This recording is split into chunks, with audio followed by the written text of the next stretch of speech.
বিসমিল্লাহির রহমানির রহিম।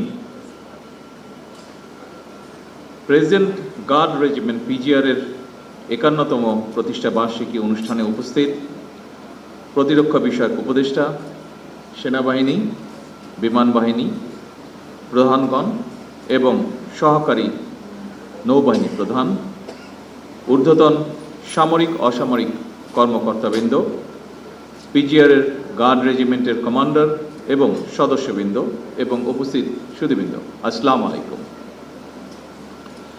Present guard regiment PGR এর ৫১তম প্রতিষ্ঠা বার্ষিকীর এই দিনে আমি পিজিআর এর সকল সাবেক এবং বর্তমান কর্মরত সকল কর্মকর্তা এবং সদস্যদেরকে আন্তরিক অভিনন্দন জানাই।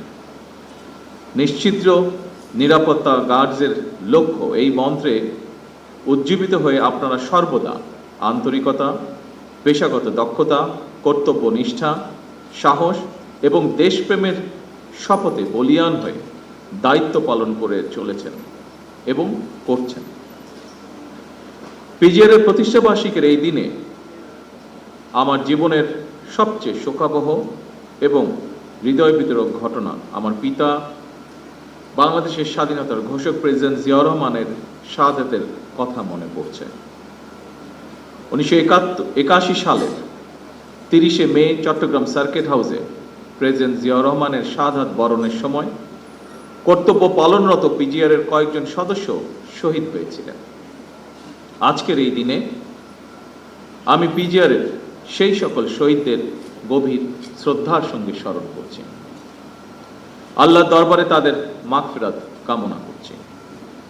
দায়িত্ব পালনের সময় তাদের নির্মম মৃত্যুর মাধ্যমে রাষ্ট্র ও সরকার প্রধানের নিরাপত্তার প্রতি অটল আনুগত্য, কর্তব্য পরায়ণতা এবং জীবন উৎসর্গের যে চূড়ান্ত দৃষ্টান্ত স্থাপিত হয়েছে, এটি অবশ্যই পিজিআর এর সদস্যদের জন্য একটি দৃষ্টান্ত হয়ে থাকবে। উপস্থিত গার্ডস অফিসার, জেসিও ও সৈনিকবৃন্দ,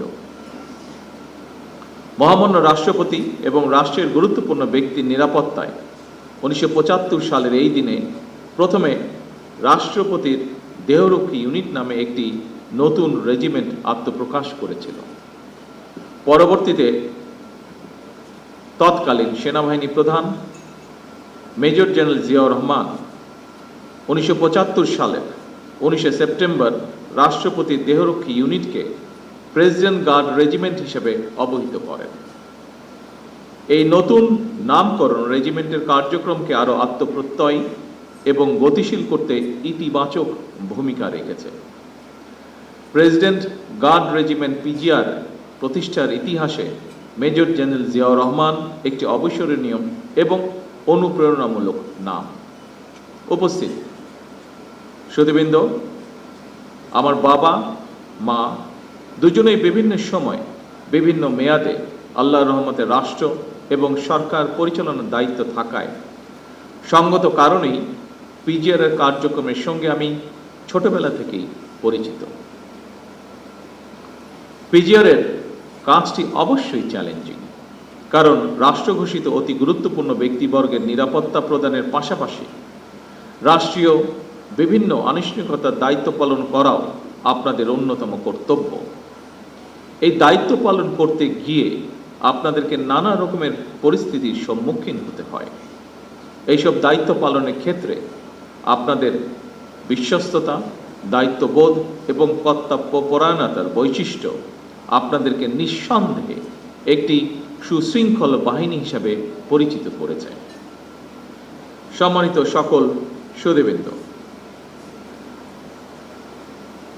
আমি যতটুকু জানি, সুশৃঙ্খলতার স্বীকৃতি স্বরূপ পিজিআর চলতি বছর ন্যাশনাল স্ট্যান্ডার্ড পুরস্কারের জন্য মনোনীত হয়েছে। একটি বাহিনী হিসাবে এটি অবশ্যই আপনাদের জন্য অত্যন্ত গৌরবের। এই সাফল্যের জন্য আমি আবারও আপনাদেরকে জানাই আন্তরিক অভিনন্দন। যে কোনো প্রতিকূল পরিস্থিতিতেও আপনাদের ইস্পাত কঠিন দায়িত্ববোধ অবশ্যই প্রশংসনীয়। আমি জানি বাংলাদেশ সেনাবাহিনী হতে বিশেষভাবে নির্বাচিত এবং প্রশিক্ষিত সদস্যগণই এই রেজিমেন্টের দায়িত্ব পালনের জন্য যথানিয়মে নির্বাচিত হয়ে থাকেন। অর্থাৎ প্রেসিডেন্ট গার্ড রেজিমেন্ট সেনাবাহিনীর অধীনেই একটি বিশেষায়িত প্রতিষ্ঠান। সুতরাং পেশাদারিত্ব, আনুগত্য এবং শৃঙ্খলার সমন্বয়ে পিজিআর সদস্যগণ নিজেদের উপর অর্পিত দায়িত্ব যথারীতি পালন করবেন, এটি বিধিবদ্ধ নিয়ম। আপনাদের কার্যক্রমের মাধ্যমে পিজিআরের দক্ষতা এবং একনিষ্ঠতাটা ফুটে উঠবে, এটি আমরা সকলে প্রত্যাশা করি। পিজিআর সদস্যগণ, আপনারা যেহেতু সবাই সেনাবাহিনীর বিভিন্ন পর্যায়ের কর্মকর্তা এবং সদস্য, ফলে আপনারাও সবাই বিশেষভাবে প্রশিক্ষিত, যা আপনাদের এই রেজিমেন্টকে আরো দক্ষ, আত্মবিশ্বাসী এবং গৌরবান্বিত করেছে বলে আমি দৃঢ়ভাবে বিশ্বাস করি। একটি দেশের সশস্ত্র বাহিনী দেশ এবং জনগণের সাহস এবং গৌরবের প্রতীক। 1971 সালের মহান মুক্তিযুদ্ধে সশস্ত্র বাহিনীর সাহসী ভূমিকা সেনাবাহিনীকে বাংলাদেশের গৌরবময় ইতিহাসের সঙ্গে অবিচ্ছিন্ন এবং অঙ্গাঙ্গিভাবে জড়িয়ে ফেলেছে। উপস্থিত গার্ডস সদস্যবৃন্দ, যে কোনো বাহিনীর সামনে প্রচলিত চ্যালেঞ্জের বাইরেও বর্তমানে আর্থসামাজিক, ভূ রাজনৈতিক পরিস্থিতি এবং তথ্য প্রযুক্তির অবাধ বিকাশের ফলে বহুমাত্রিক নিরাপত্তা চ্যালেঞ্জ তৈরি হয়েছে। সাইবার যুদ্ধ, ইলেকট্রনিক ওয়ারফেয়ার, ড্রোন যুদ্ধ কিংবা তথ্য যুদ্ধ, এসব নতুন নতুন ক্ষেত্রগুলো কোনোভাবেই উপেক্ষা করার সুযোগ নেই। এইসব বহুমাত্রিক চ্যালেঞ্জ মোকাবেলায় শুধুমাত্র পিজিআরই নয়, প্রতিটি বাহিনীকেই আধুনিক এবং সময়োপযোগী প্রশিক্ষণের মাধ্যমে নিজেদেরকে সার্বক্ষণিক প্রস্তুত রাখা অত্যন্ত জরুরি। একটি বিশেষায়িত বাহিনী হিসাবে সাহস, দক্ষতা, কৌশল এবং সার্বধানিক প্রযুক্তিতে পিজিআরের পিছিয়ে থাকার কোনোই সুযোগ নেই। আমি কিছুদিন আগে এসএসএফ এর প্রতিষ্ঠা বার্ষিকীর অনুষ্ঠানে আমার একটি উপলব্ধির কথা শেয়ার করেছিলাম। যেহেতু আপনারাও রাষ্ট্র এবং সরকার প্রধানের নিরাপত্তায় নিয়োজিত, সেহেতু আপনাদের জন্য কথাটি প্রযোজ্য বলে আমি মনে করি এবং আজকেও আমি একই কথাটি আপনাদের সাথেও শেয়ার করতে চাইছি। সেটি হলো, এটি গণতান্ত্রিক সরকারের প্রধান হিসাবে রাজধানী ঢাকা এবং ঢাকার বাইরে দেশের প্রত্যন্ত অঞ্চলে প্রায়শই জনসভা এবং বিভিন্ন রাষ্ট্রীয় কর্মসূচিতে আমাকে অংশগ্রহণ করতে হয়। ফলে সেই সকল অনুষ্ঠানে আপনাদেরকেও দায়িত্ব পালন করতে হয়। তবে এই ধরনের অনুষ্ঠানে ব্যাপক জনসমাগমের মধ্যে নিরাপত্তা নিশ্চিত করা অবশ্যই কিছুটা জটিলতাপূর্ণ। এসব কর্মসূচি পালনের সময় একদিকে সরকার প্রধানের নিরাপত্তা ব্যবস্থা বজায় রাখা, অপরদিকে নাগরিক জীবনের স্বাচ্ছন্দ্য নিশ্চিত রাখা, এই দুইটির মধ্যে ভারসাম্য রক্ষা করেই আপনাদেরকে নিরাপত্তা কৌশল প্রণয়ন করতে হয়।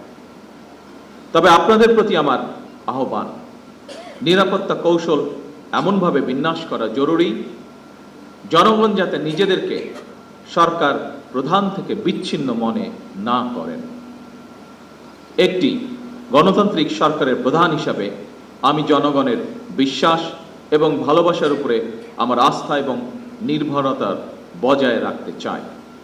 সুতরাং নিরাপত্তা কৌশল যাতে সরকার প্রধান থেকে জনগণ থেকে দূরে ঠেলে না দেয়, সেদিকে বিশেষভাবে লক্ষ্য রাখার জন্য আমি আপনাদের প্রতি বিশেষভাবে আহ্বান জানাই। উপস্থিত সুধীবৃন্দ, সশস্ত্র বাহিনীর পাশাপাশি পিজিআর কিংবা এসএসএফ এর মতন সফিস্টিকেটেড বাহিনীগুলোকেও সরকার আরও আধুনিকায়নের পরিকল্পনা গ্রহণ করেছে। এই বিষয়ে যথা নিয়মে পদক্ষেপও গ্রহণ করা হচ্ছে। আমি বিশ্বাস করি, সশস্ত্র বাহিনী যদি দেশপ্রেমে উদ্বুদ্ধ হয়ে কঠোর নিয়মবর্তিতা অনুসরণ এবং পেশাদারিত্ব বজায় রাখেন, তাহলে দেশের সার্বভৌমত্ব আর কখনোই হুমকির সম্মুখীন হবে না বলে আমি বিশ্বাস করি, ইনশাআল্লাহ। প্রিয় গার্ডস সদস্যবৃন্দ, আমি আশা করব পিজিআর এর মতন বিশেষায়িত বাহিনীর সর্বোচ্চ সফলতার জন্য আধুনিক নিরাপত্তা কৌশল এবং প্রযুক্তিগত দক্ষতা অর্জনের পাশাপাশি প্রতিটি সদস্যের সাহস, সততা, বিশ্বস্ততা, সর্বোচ্চ পেশাদারিত্ব, নিয়মবর্তিতা এবং সর্বোপরি চেইন অফ কমান্ড অনুসরণ, এই বিষয়গুলো কঠোরভাবে মেনে চলা অপরিহার্য। পরিশেষে পিজিআরের গৌরবময় প্রতিষ্ঠা বার্ষিকীর এই দিনে আমি আপনাদের সকলের সুস্বাস্থ্য, মঙ্গল এবং উত্তরোত্তর সমৃদ্ধি কামনা করে আমার বক্তব্য শেষ করছি। আল্লাহ আমাদের সকলের সহায় হন। আল্লাহ হাফেজ। বাংলাদেশ জিন্দাবাদ।